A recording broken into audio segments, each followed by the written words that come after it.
So welcome to the history of the Metacrisis. Today I have the pleasure of hosting two good friends, the Metacrisis Diplomats, which is a group of individuals who offer ways of coming together to talk, think, feel, and learn about the Metacrisis. They say that they do not have answers or a solution. Instead, they help people engage with the discomfort and uncertainty of our global predicament. There are two gentlemen with me. One is Joe Redston, who comes from the UK, and the other is, well, this is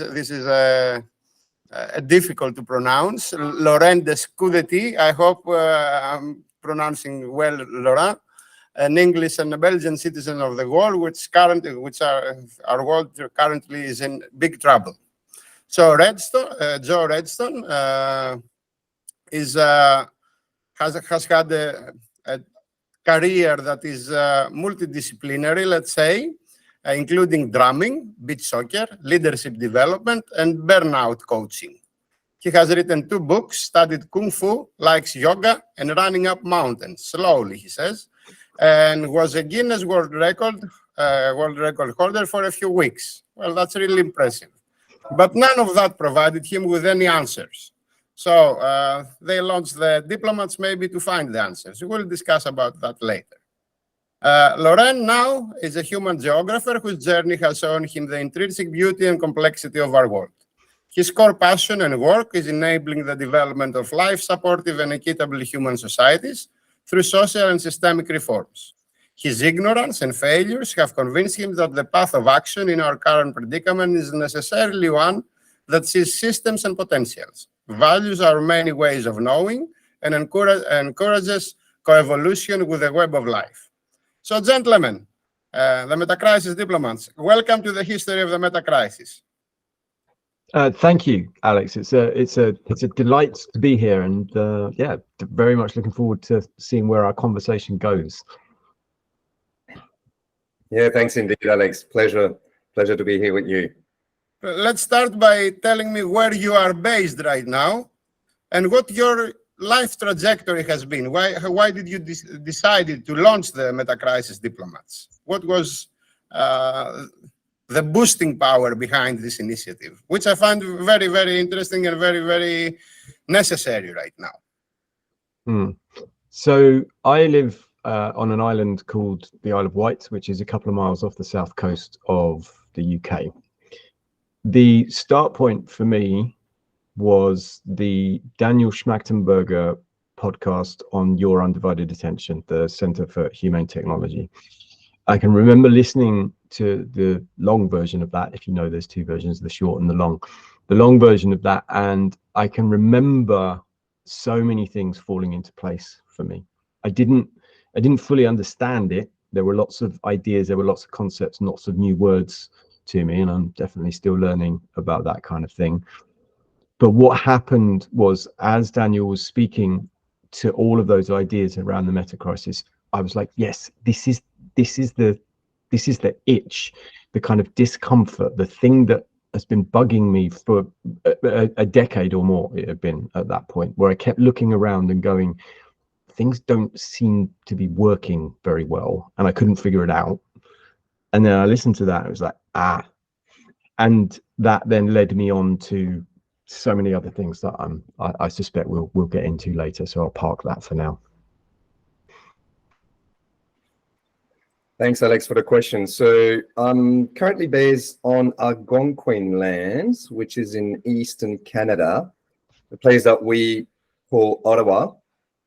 Beautiful place. There's a beautiful big river, actually. It's called the Ottawa River that throws itself into the Saint Laurent. But that's that's kind of a new situation for me and my family. We moved here about a year ago. We've been moving quite a bit. I was born and raised in Central Africa, did my formative years in Europe, in Belgium, and then when I finished high school, I took off and I moved, and that journey took me basically living on the 5 continents, and we've just recently landed here in North America. The way I came to this work is, well, look, being Belgian, honestly, we've got complexity in our veins, right? It's a country at the litmus, at the borders between big zone of influence in Europe, and so I guess we understand complexity intimately. But really, I came to this through work.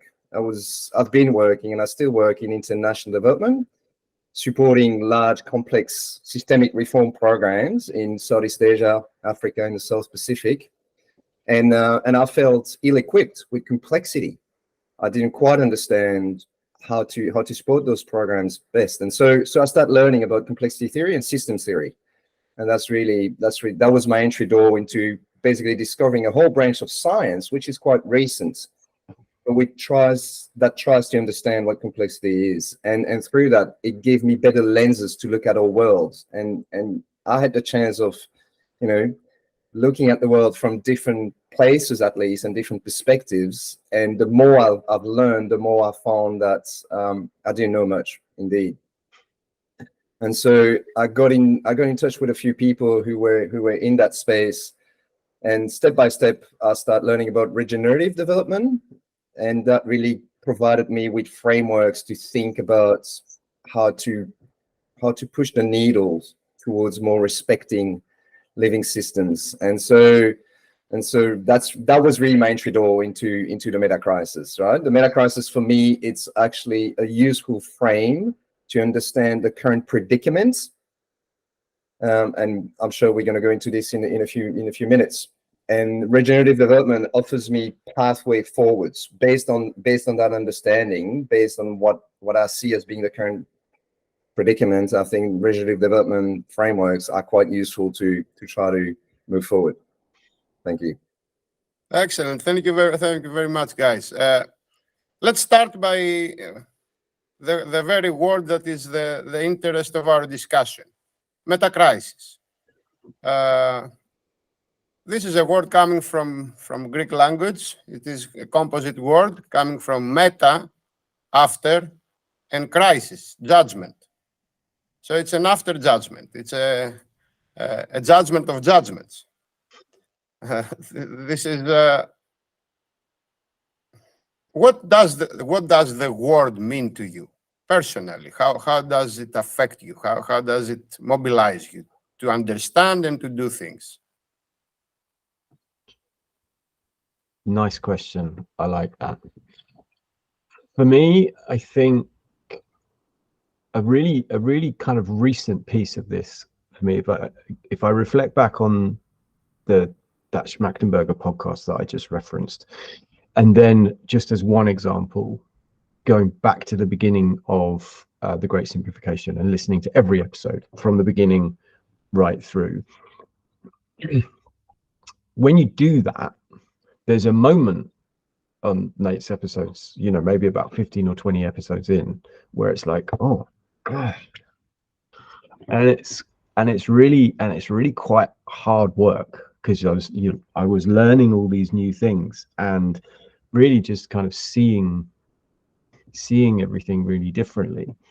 And I think in the last few months, one of the big things for me has been, and Laurent has been a huge help actually for me in and around this part of it, is moving away from this idea of seeing the meta-crisis as a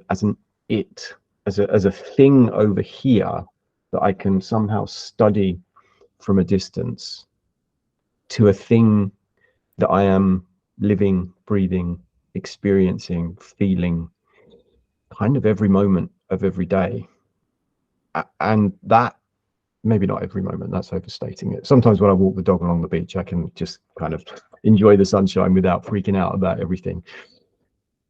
But I think for me, as it shows up at the moment, that's a big part of my journey, is figuring out how to be with it in the moment.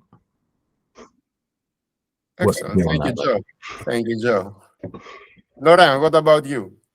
I like the fact that you're referring to the etymology of the word, right? The Greek etymology of the word. I would add to what you said. I think meta can be understood as more than just after. I think it's beyond, behind. It's got in it a concept of higher order, right? You've got physics and metaphysics. What is behind physics? What is beyond the appearances? And I think that's what meta beyond is after. Huh? Well, in some ways it is. You're right, but I think it adds another dimension that just after, as in it's not a temporal after, right? It's a different kind of after. Crisis, judgment, correct. I think crisis, and Jonathan Rawson speaks about it eloquently, and perhaps it's worth, Alex, to just put all these references, right? We've been speaking about Daniel Spangenberger, Nate Haggins, now Jonathan Rawson. Might be useful for listeners to get those references. Sure, we can do. I think crisis for me, and even etymologically, correct me if I'm wrong, but it's a time of transition, right? It's a turning point. And in systems theory, we know that systems sometimes get to some point, we call them tipping points, where they actually change the dynamics, right? And I think meta-crisis understood like that, and in crisis, in this transition time, I think that's where judgment comes in, right? It's a time where we need to pause, we need to reflect, and we need to discern, and we need to bring in some judgment, right? It's not it's very different from emergency, where you're just going fast, quick, you're reacting. That's an emergency. A crisis for me is of a different nature. It's a time where actually instead of action, what is called is breaking, it's silence, it's stopping, it's giving yourself time and space, because it's a profound turn, right? And so this idea of meta crisis for me is about, indeed, we're experiencing a range of crises through the world, and we hear people talking about those crises nonstop, right? Through media and through even social conversations, right? There's the health crisis, there's the environmental crisis, there's economic crisis, migration crisis, food crisis, there's just crisis after crisis.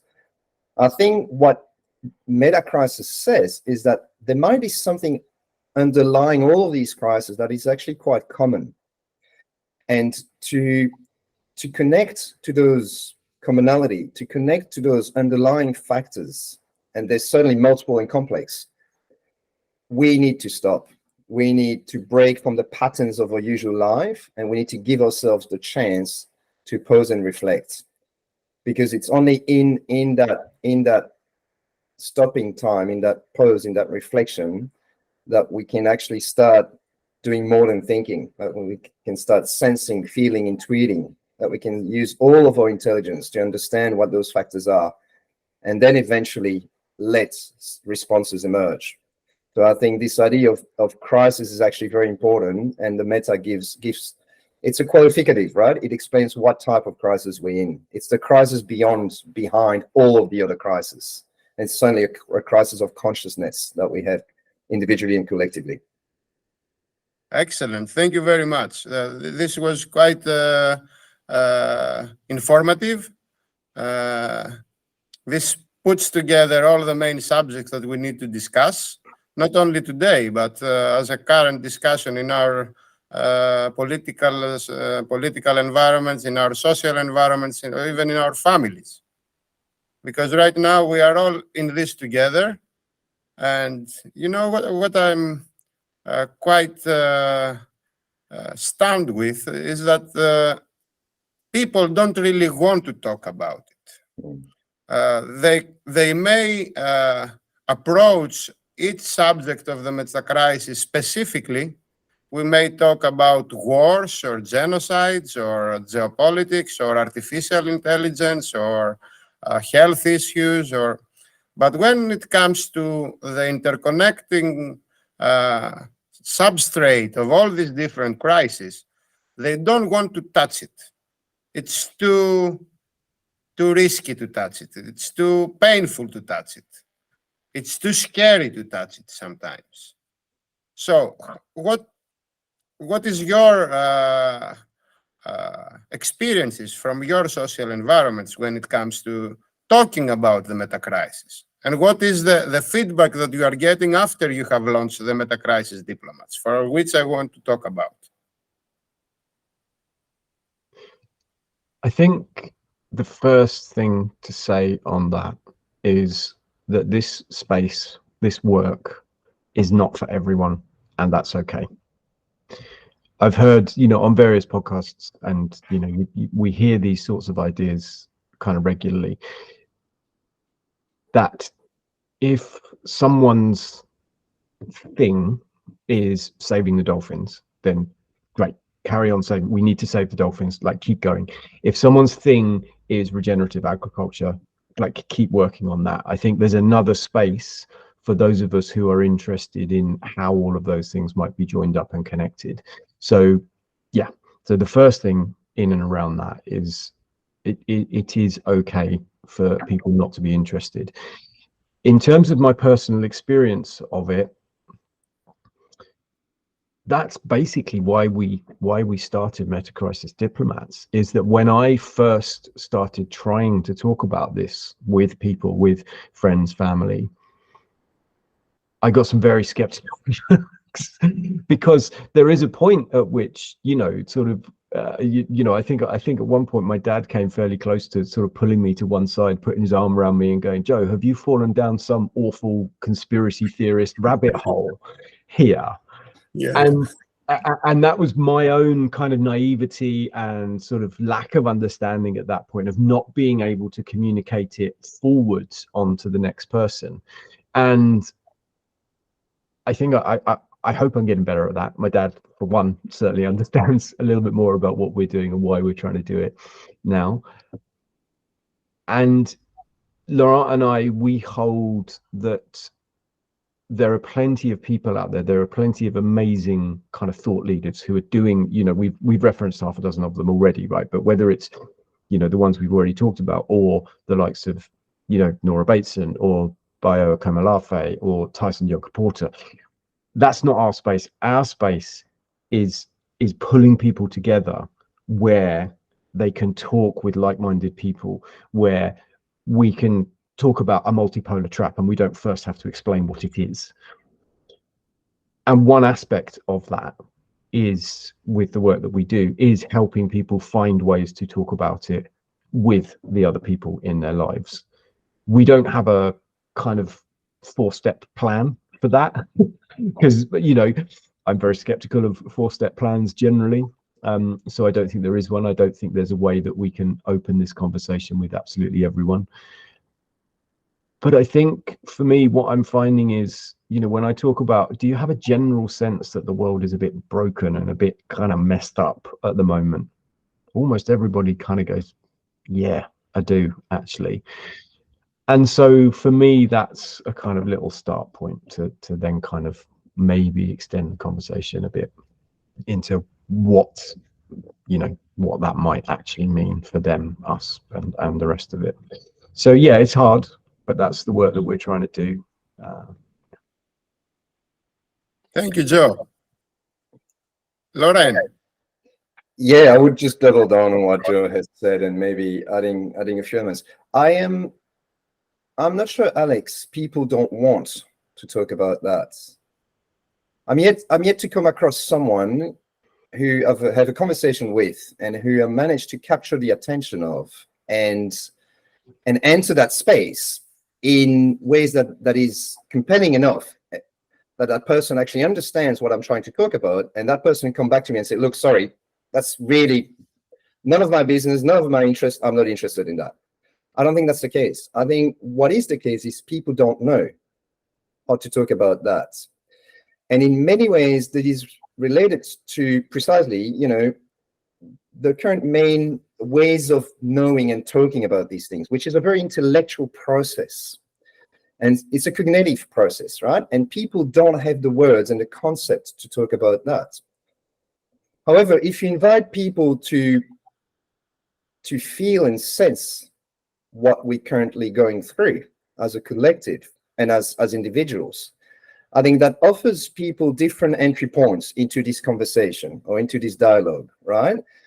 And that's what I guess Joe and I are trying to do, right? We're not here, as Joe said, we're not knowledge brokers. We're not here to sell any knowledge or to tell people what Metacrisis is and what they should be doing in it. That's not our role at all. Our role is just to hold a container, offer space for people to start experiencing what their feelings are, what their sensation, what their emotions, what their intuitions, what their cognitions are around the meta crisis, and themselves coming up to greater clarity and a sense of agency within it, right? So that's really what Metacrisis Diplomats is about, is offering those space. And we hold that it's important to do that as in groups, as a collective. It's important to do that for yourself as an individual, but it helps to be with other fellow humans.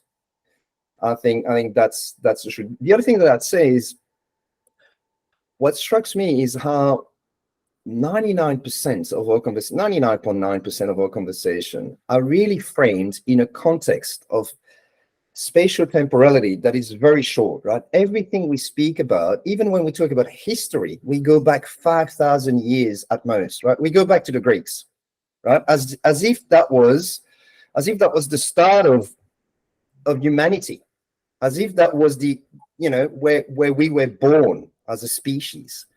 And we omit to look at the 300 years before that, right? Well, species has been around for about 250 to 300,000 years, right? And so we omit 95% of our existence. But when you bring people into that context, and when you open, if you're in the discussion, to a much longer past, to what the species, and that's what the Metacrisis is, right? It's a species level conversation, but you need to bring, therefore, the spatial and temporal context that the species requires. I think that's when people can understand actually what we're talking about. And so that's also one of I guess one of the mechanisms we use in those conversations is to bring back wisdoms and ways of being human, right? Ontologies and axiologies, so systems of values and systems of being, which is much deeper and much richer than just the 5,000 years that we think or humanity is based on, right? I think humanity has something much more profound than that. And I'm mentioning that because I think there's something important for what we're going to be discussing here if we open ourselves to that context. Yeah, I totally agree with you. I believe that the new generations, the generations that come to age right now, the younger people, that have access to all the information society, we never need to forget that our generation was born and raised without the information society.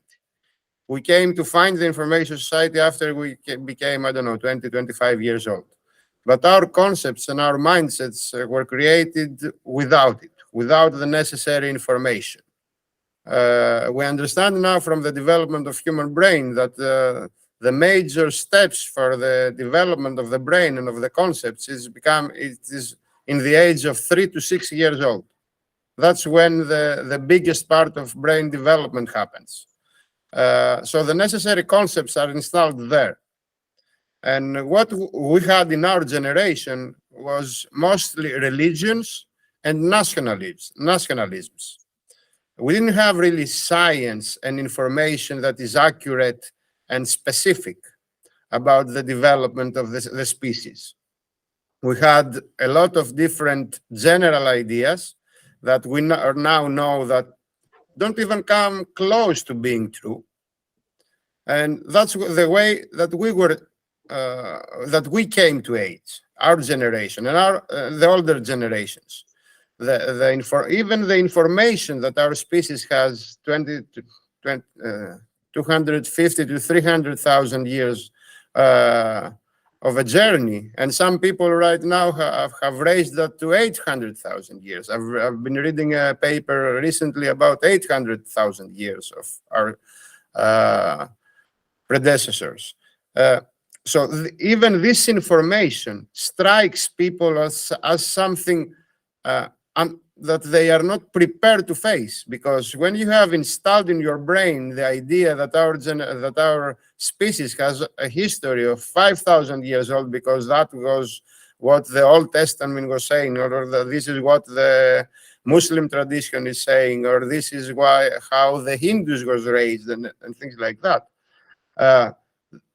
When you strike them with the necessary frameworks, they are not prepared to, because that presupposes being ready to change yourself.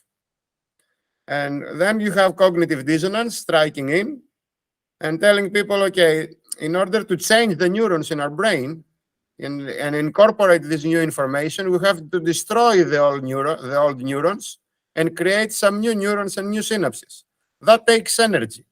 So biologically, we are predisposed not to accept new information. Yeah. Alex, can I jump in? Because you're talking about generation, right? All generation. And that's perhaps something to add to your question. You know, how do people react to these kind of conversations? It is my experience, and it is not easy, but it is my experience that younger generations are much more ready and able to connect with these conversations. I totally agree. Totally It agree. is not easy to find the right words, because we're trying to explain something, or we're trying to refer to something quite meta, quite macro, quite complex. And obviously we need to find words that is understandable by 10 years old or 15 years old. But it is my experience that younger generations are so much more ready, and they're actually willing and keen to hear those discourse, to hear those references, to hear those invitations to look at our world in a particular way, and therefore to look at themselves in a particular way. And I think they are ready for change. They are ready for a new paradigm. I totally agree. I totally agree with you. Yeah, and so that's also something that is in our heart here with Metacrisis Diplomats, is to invite all kinds of generations and people from all walks of life to be able to talk about this in ways that is intelligible to them. And so that's what we do, right? We offer those spaces for people to precisely do that. Joe, what is your take on it? How do you feel older generation, our generation, and younger generations are connecting with the whole idea of the meta crisis? I would agree. I would agree with Laurent that I'm definitely encountering openness to it with younger people, and perhaps that's something to do with and I'm holding a mirror up very directly to myself here, right? But those of us who have benefited the most from the current system, who let's speak directly to it, generally speaking, look like me. They're white, they're male, middle-aged, or yeah, weird people. Yeah, absolutely. Right. And there is a point, is there an underlying fear element to this of I am the one who has the most to lose here? And so I think that probably plays into it as well. There's one thing, as you were talking there, Alex, there was one other thing that came into my mind, and actually let's say body as well, which is this idea: science has done so much for us and given us so much that is good and powerful, and there is also a point at which someone like Charles Eisenstein would talk about the story of separation, and Vanessa Mercado de Oliveira touches on this in Hospicing Modernity. The reductionism of science, when it is kind of taken to its extreme, it separates us from things as well. And I think that's an aspect of this that that is sometimes not it's not avoided. But Laurent, step in if you agree here. But we feel, I think, that it's something that we need to talk about a little bit more. This idea that yes, we have the data and we have all this analysis to point at the things that are not going to be able to be continued indefinitely, whether that's fossil fuels or whatever it might be. Another aspect of perhaps how we move forwards within this is this reconnection aspect of reconnecting with each other, reconnecting with the world around us. That piece of it feels important as well. Laurent? Yeah, that's it's definitely a question we have, right? Joe and I, and that we keep alive those questions, and we don't want to bring answers, or definitely not definitive answers. There are many responses to those questions, but talking about the meta crisis, as I've alluded before, cannot only be a cognitive process, or cannot only be sourced from our cognitive intelligence. It is important. It is important to understand concepts, to relate concepts together, and therefore to agree on some basis, right? And so to bring some level of objectivity.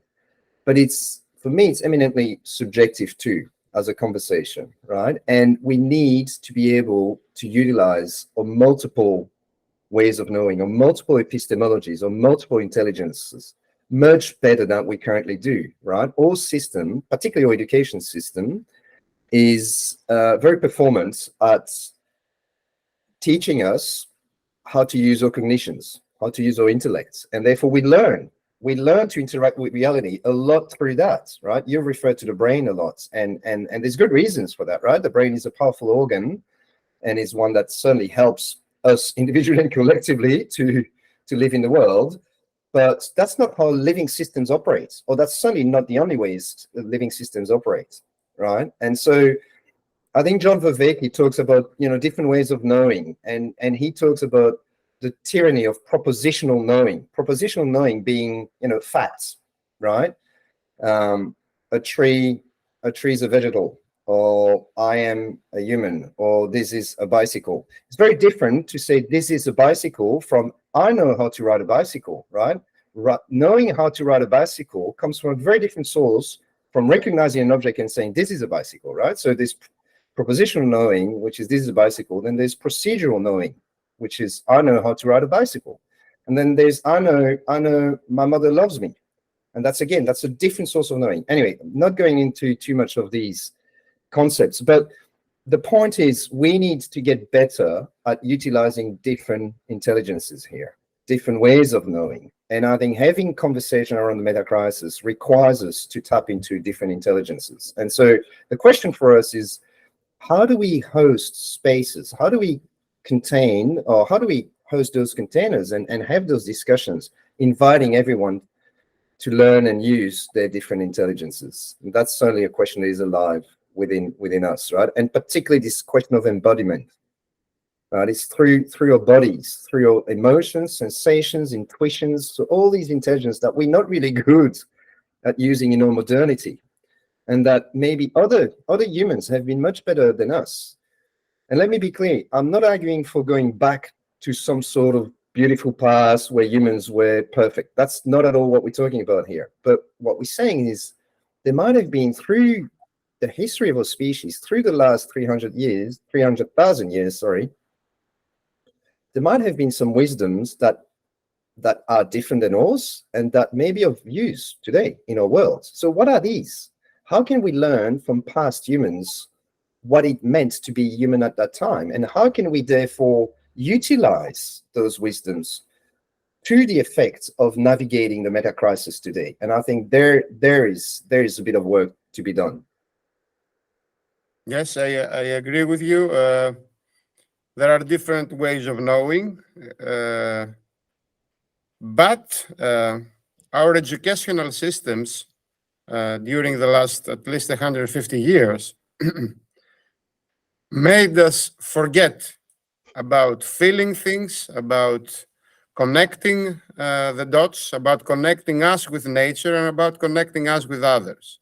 Individualism reigns supreme right now, which is, I believe, the substrate of the meta crisis. I don't believe that we would find ourselves in this place that we find ourselves now if we haven't forgotten this kind of knowledge. If we were more human, where I believe that we are entering an era where the machines are becoming smarter and smarter, and people are becoming less and less smart. I don't want to use the word stupid, but it seems to me that we are externalizing our mind capacities to machines, and we are internalizing their mechanic capacities to ourselves. I think that's a. I think that's a really. Yeah, I agree, Alex. There's a piece in there that's really important, and I'm not going to sit here and try and predict where it does or doesn't end, but I remember Josh Schrei on the Emerald podcast. I think it was on the AI episode that he did, where he spoke exactly to that. He spoke exactly to this idea that, you know, how many of us now are reliant on Google Maps on our phone to get anywhere. We have outsourced that capability to a machine. Of looking to the sun and knowing where the north is and where the south is. Yeah. And how many more of those capabilities are we just going to outsource, you know, and, you know, sort of hypothetically, does it continue all the way along until we've outsourced kind of everything to a machine? I mean, obviously that would be, well, in my opinion, that would be horrible. And I do hold that reconnecting with these other ways of knowing and, you know, with each other, I think that's a fundamental part of that. You know, again, I remember on that podcast, the example that he gave was from the Matrix movie, you know, the bit where he downloads all the thing. And, you know, this particularly for me made me laugh because he kind of gets to the end and he goes, I know Kung Fu. Like that, and then does the thing. And, you know, like the idea that you could download those that sort of 1500 years worth of knowledge into your head and that would be it, you kind of go, that's a lovely idea, I wish that could happen. But no, that's not how it works. There's something about just the physical aspect of the movement, how your body works, which does my leg bend in that direction or not. Like, you can't magically change that. There's a process that we have to go through, and there's something about when we connect with that physical aspect of our bodies in whatever way we choose to do it, you know, that's just really important. And then that spreads out into, you know, with that sort of Eastern tradition of, you know, body, mind, spirit, following down that line, those things are connected. And then, yeah, we're all connected to each other as well, and we need to I hold that we need more of that. We need more of that reconnection. Okay, let's go to different agendas within the metacrisis. We face a lot of different challenges. Right now we have warmongers going in a lot of different military theaters. We have a massacre in Palestine. We have a war in Syria, and maybe in Iraq. Iran is coming into play. We have the rivalry between the US and China. We have the war in Ukraine. And what I see is a trend there. War is marching. How do you think that this is happening? We have had the last 70, 80 years of general peace. This was the longest time period in our history, in our recorded history, without major wars. The average of lifespan of peace in the past, before 1945, it was about 7 years. And right now we have had 80. So we are used to the general idea of peace, which is coming to an end. And right now we have weaponry, which is a game over technology. If we really start a big war, nobody's going to survive to see the after day. We don't anymore speak about the last man standing. We speak about the last man falling. So how do you think that our societies allowed this to happen? And what needs to be done to overcome this big challenge, because this is a most assured way to destroy ourselves. I'm doing the maths, you know, I do a lot of futures analysis for different kinds of institutions and players. And so the possibility of a general nuclear war 10 years ago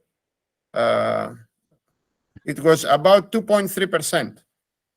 And right now it's about 17%. That's a five-fold raise within 10 years. And 17.2 actually percent was not the case even in the nuclear crisis during the Cuba crisis back in the 60s. So what needs to be done? I know that you don't have an answer. I also don't have an answer, but I'm quite amazed to see this happening, to see this war machine marching again.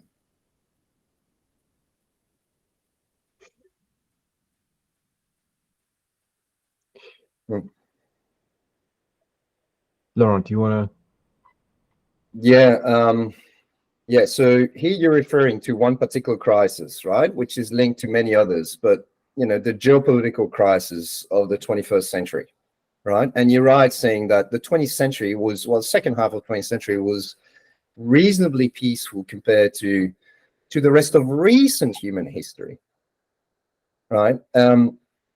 So what's happening in the 21st century? Well, there's many ways of looking at it, right? There's a very short-term geopolitical strategic analysis that can be done, and I'm certainly not well equipped to do that. Other people can do that much better than I can and that we can. So, but the one thing that we can all probably agree on is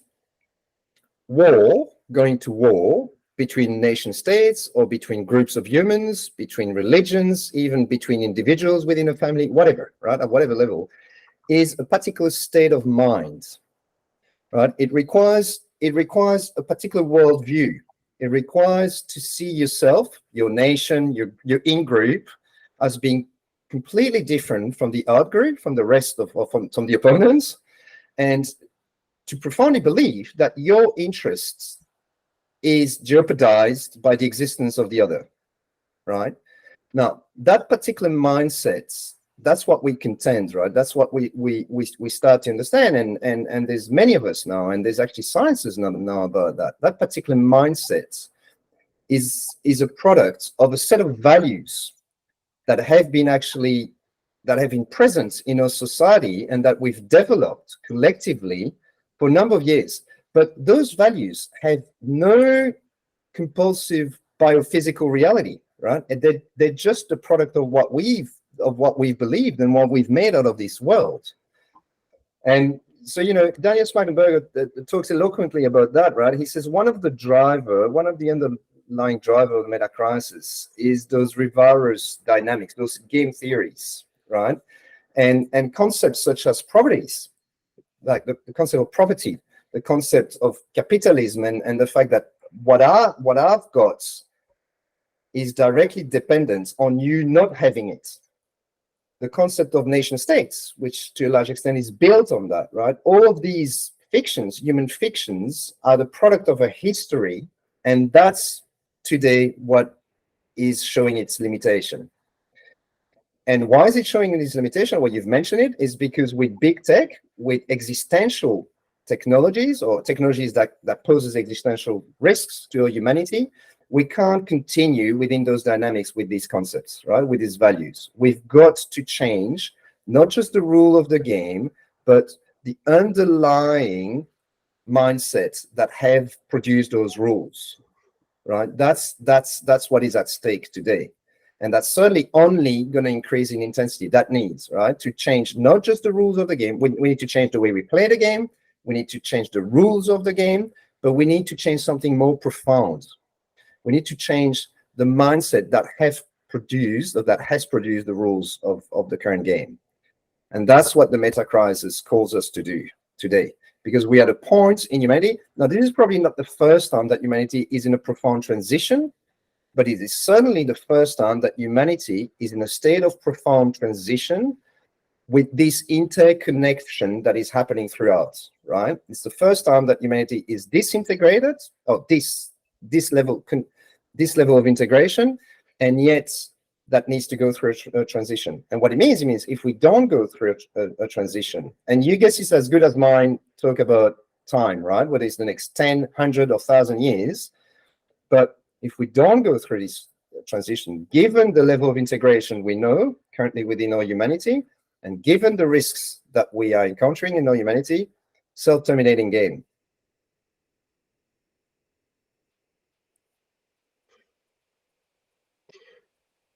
As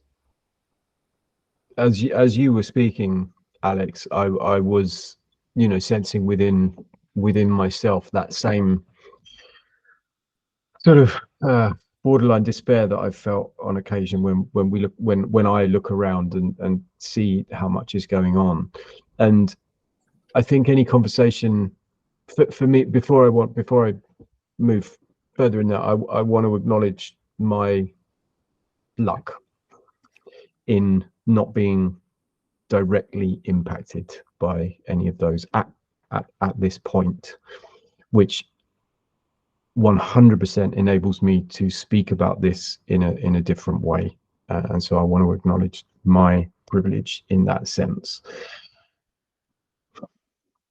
Having said that, one of the frameworks that Laurent and I offer, within the bits and pieces that we do with Metacrisis Diplomats, one of the frameworks that we offer is around this idea of narrow boundaries and wide horizons. And Laurent was speaking to that a little bit there.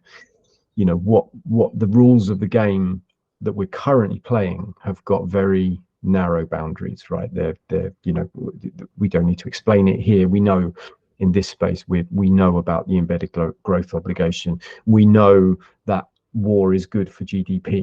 Like, we're measuring this dollar figure, and that's not enabling us to widen our horizons and consider what alternatives might be. I think the same principle applies on an individual level as well. I think for me, on an individual level, if I narrow boundary focus on what social media or the news throws at me endlessly,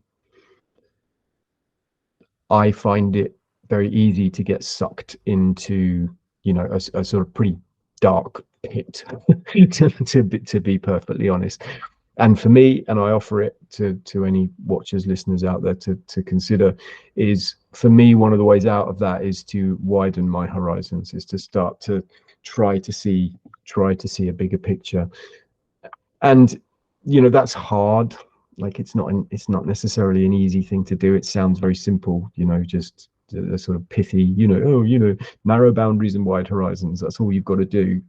Actually enacting on that is hard and complex. And at the same time, for me, even though the journey of understanding the underlying drivers and complexities has been challenging at times, for me, I find that understanding helps me look at some of those things through slightly different eyes, and helps me understand that there might be alternatives out there. Well, I concur on that. The thing is that no matter how deep and how wide our understanding may become, there are also institutionalized power holders in our society. They are usually white, male, and old. Right now, we have a major war may be coming between, well, the US and Iran on the one hand, and the US and Russia on the other. All these people are old people. Their beliefs are old.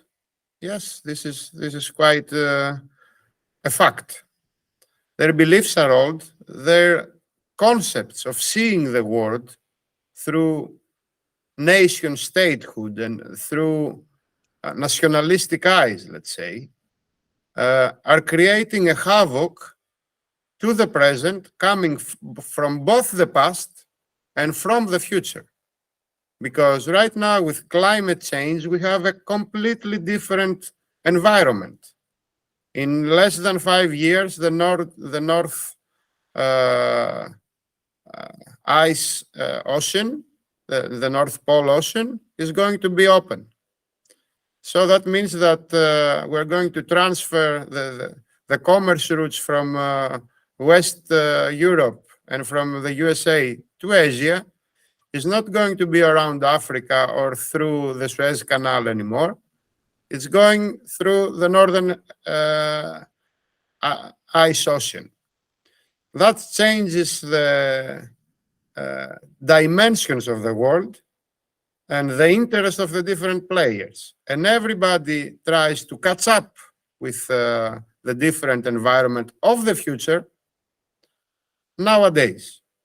But if you see that through the lens of the past and through the installed ideas of geopolitics and geoeconomics and rivalries and first mover advantage and all these different kind of lens, then you are going to march for war, no matter how peaceful you may think of yourself to be.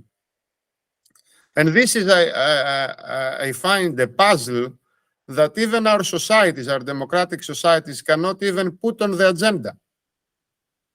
Because we have seen time and time again, electing different people to deliver the same kind of international politics, institutional politics, economic politics, internal politics. This neoliberal agenda that is marching the last, 50 years all around the world is creating a havoc. How can we go beyond that? How can we see that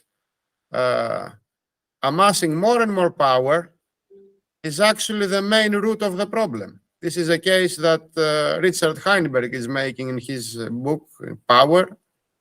And I've been discussing with Richard, but we need to record again one time our conversation because I had a crash on my hard drive and I lost the conversation. So we're going to do that again this week. But anyway, the point Richard was making is that amassing more and more power is actually the very root of the problem. Mm-hmm. Mm-hmm. How do you see that? How optimist or pessimist are you when it comes to big questions like that? Do you think that we can go over ourselves actually and over our recent history and the lessons that we have learned through the writers of history? Because it was always the winners of the past centuries that wrote history. Mm. Mm. They're big and they're small questions, Alex, I feel. And with questions like that, my reflex is to take a bit of perspective. To not, otherwise I get bogged down into a feeling of being totally overwhelmed. But it's actually there that I'm overwhelmed, right? And so taking perspective is inviting, what we've said before, multiple epistemologies and multiple intelligence to feel the situation a bit more. And look, I'm not going to give you a technical solutions to the issue that because I don't have, and I suspect no one does. No one knows. But I find living systems principle, the way living systems operate, to be immensely helpful guides. And when you think of it, all humanity is basically one large living system, one large organism. Ned Hagens refers to it as the superorganism. The superorganism, yeah. The superorganism. And it's a beautiful metaphor because it basically tells us that we are just a living system. The 8 billion of us or the 9 billion of us are actually one living system. And there's one thing that often happens in living, well, not often, but that sometimes happen in living systems, and it is those specific phase shifts, right? It's when a system changes completely in nature, it reaches a tipping point which generates feedback loops, and it changes completely the nature of how the system behaves, and therefore what the system becomes. And an easy example to understand is a baby in utero, right? A baby in the mom's belly, or a chicken and egg. the more the chick grows, the more it jeopardizes its own existence within the shell, within the egg. And the chick has no capability to understand what is beyond the egg or what is beyond the shell. He doesn't understand and can't feel that actually there's a whole potential beyond the egg. And he doesn't get that he is himself going to break through the egg, right? So that's what a phase shift looks like in living systems, right? I think we should never discard the possibility that that our humanity is actually going through a phase shift or is approaching a major phase shift, but that we've got no capability to see and understand and comprehend what's going on here. But if I take a step back, I see the three of us, middle-aged, white male, we are the typical product of what this society produced as privilege, right? And yet the three of us, we've decided to let go of a life, working in cushy institution with a decent salary, with all the comfort that brings. Basically, we've said, you know what, this system is not great. And we are here actually because we want to give energy to not improving the system, but to transforming the system. Now, that is a sign that something is at play in our world, right? And you're right saying that at the moment, power is being held by those who've actually constructed this system, or who've given, if not birth, who've given really impetus to this system to grow. And so at the moment, there is a bit of a finding of despair. How can we rebalance the system when it's actually held in the hands of those that have constructed it? But I don't think we should, as a collective, despair, because I don't think we've got the ability to see what's around the corner. And perhaps we will have to go through some very painful events, right? Some very painful process before the phase shift that I'm alluding to. But perhaps this phase shift is actually going to come from left field in a different way. And what we contend here with Metacrisis Diplomats is precisely that. We are trying to be part of a midwifery effort to invite this phase shift to occur, right? We are holding conversations about this new birth, about this phase shift, but in ways that we are hoping is respectful, open, but also rigorous, right? We're not, it's important to feel and sense, and we keep saying it, but we want to be grounded in this current reality, right? We don't think that the salvation will come from outwards.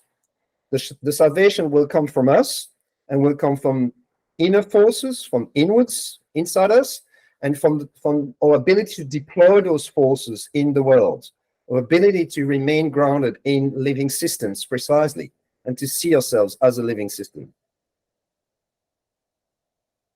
Thank you, Laurent. Joe, do you have something to add? Yeah, in a sense, it's following on from what I said just now.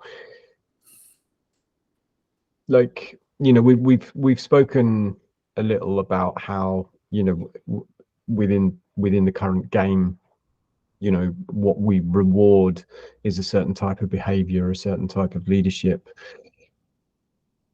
As Laurent said there, that's one of the reasons that Metacrisis Diplomats exists, is that we are gathering communities, small ones at the moment, but growing, but we're gathering communities of people who are rejecting those old ideas. And I guess to speak entirely selfishly, I think it's what I like the most about the work, is that I come away from our sessions going, it's not just me, thank God for that. Like, sometimes it does seem huge, and sometimes it does seem overwhelming, and sometimes occasionally it even seems impossible. Like, I do sometimes look in the mirror and go, am I really wasting? It's just a complete waste of time. And then we have, we get together with, half a dozen or 15 or 20 people who are thinking about these kind of things. And I go, no, it's not. There are good people out there who are working on this and are thinking about it. I don't think it's an overnight thing. I don't think there's a sort of magic solution, magic bullet type idea. But I also don't think I've no interest in giving up on it either. So, When it comes to exponential technologies and artificial intelligence, which right now is booming and it's becoming a very big issue over times, there is this number that is going around AI scientists, which is called the P-doom, the possibility of doom. What is your P-doom? What would you say, that you are an optimist or a pessimist? Your P-doom is quite large or quite small? What do you think of AI in general?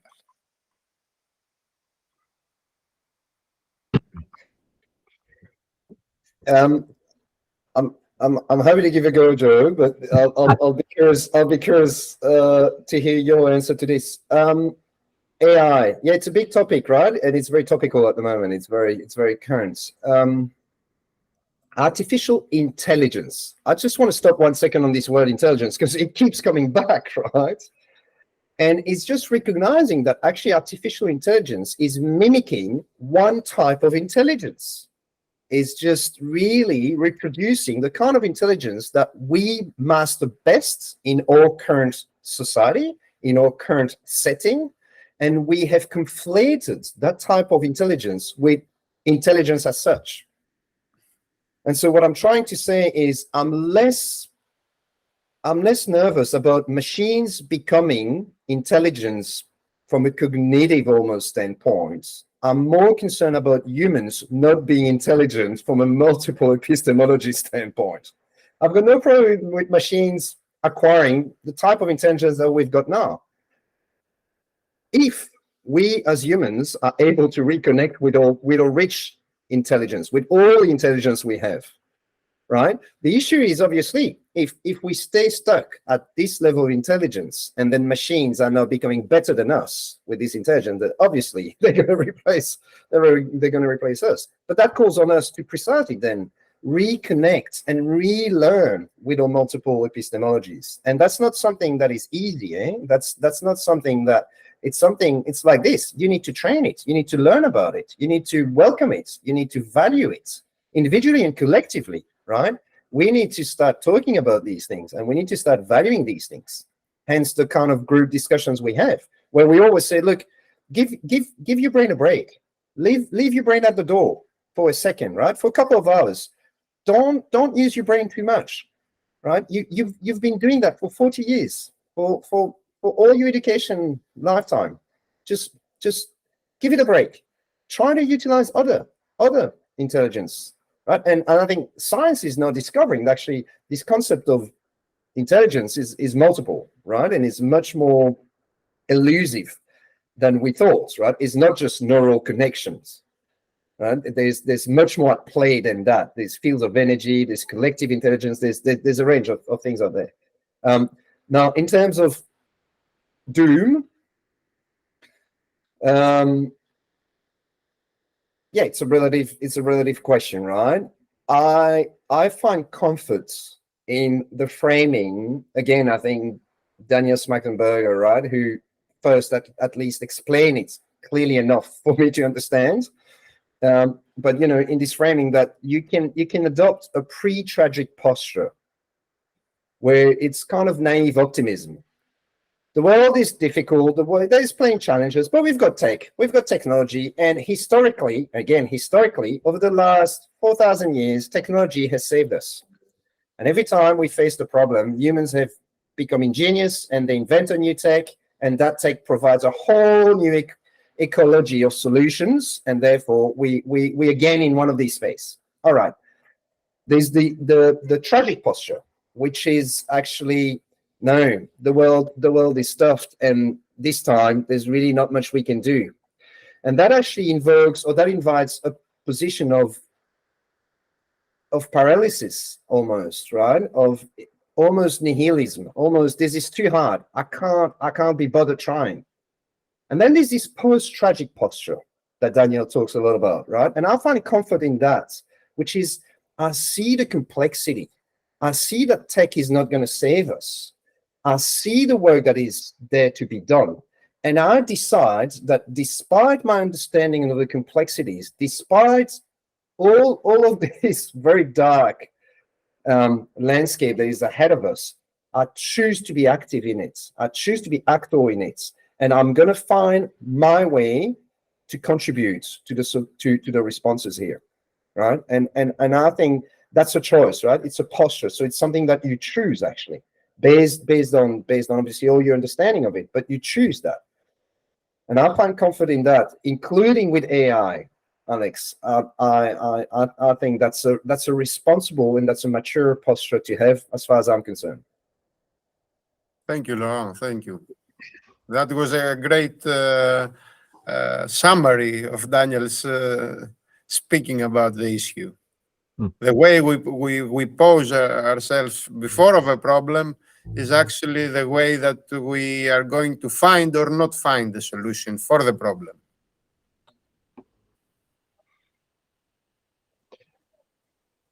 And continuing on from that, I think, you know, I wouldn't put a number on my P-doom, but I would describe myself as a hopefully realistic optimist. Can I see, you know, can I see reasons for pessimism? Yes, I can, absolutely.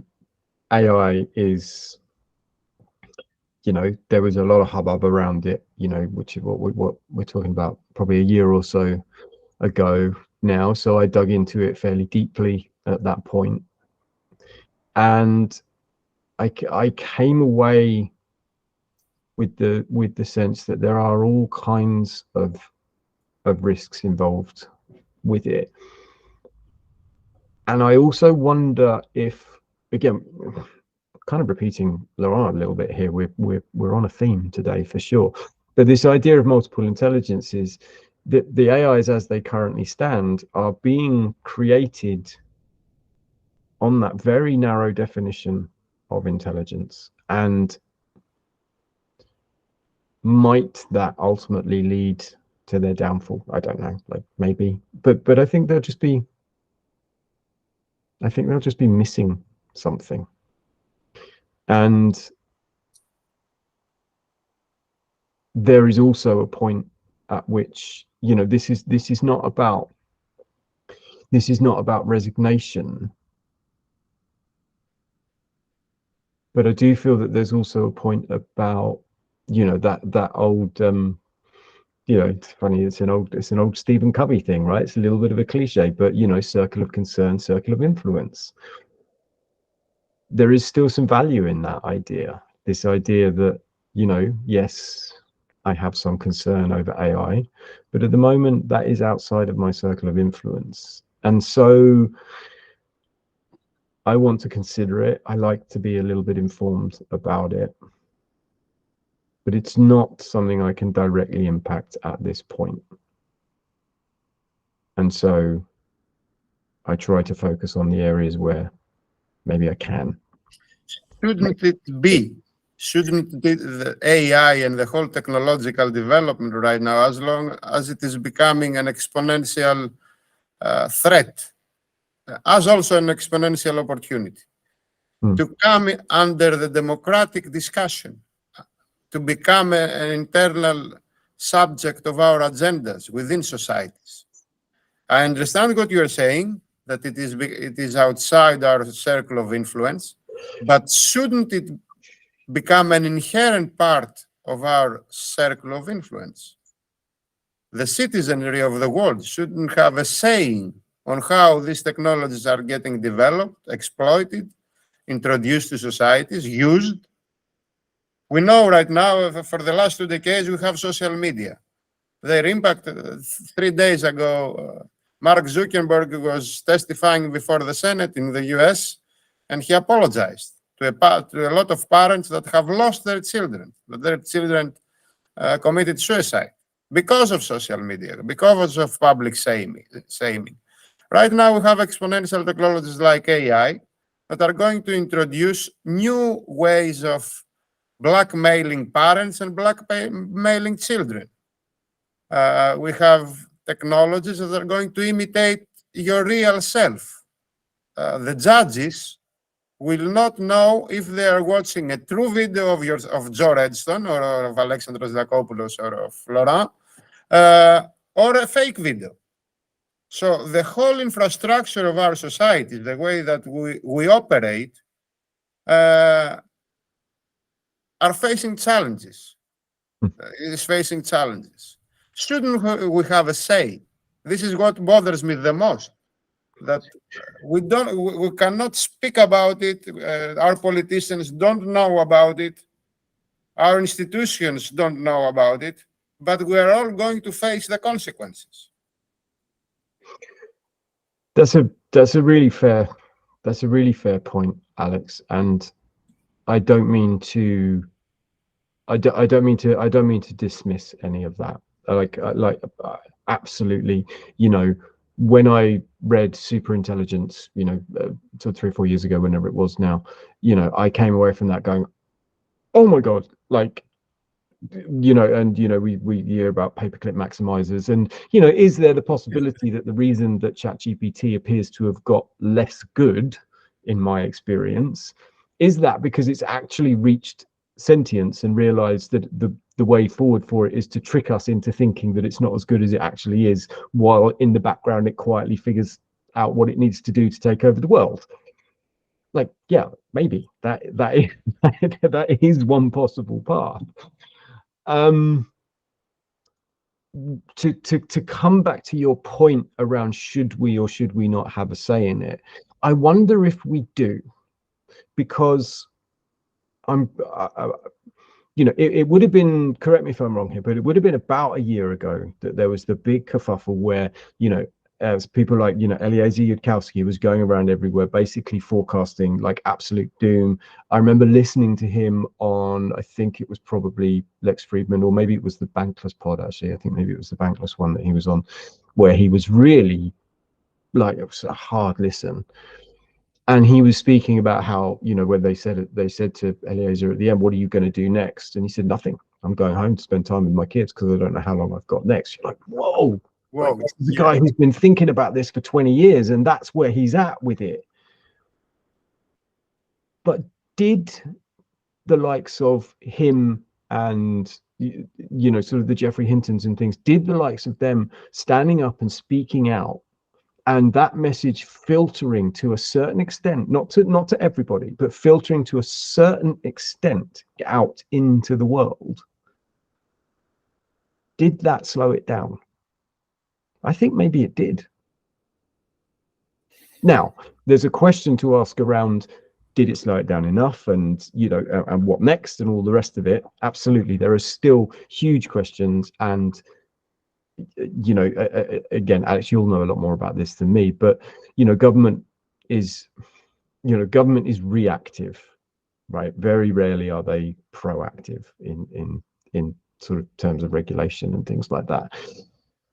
The social media example that you gave is obviously, a clear one of that, and we can go back, right? We can go back to, what we're seeing now with social media companies is what we saw with fossil fuel companies in the 70s and 80s, is what we saw with tobacco companies in the 40s and 50s. Yes, exactly. We're doing the same mistake again and again.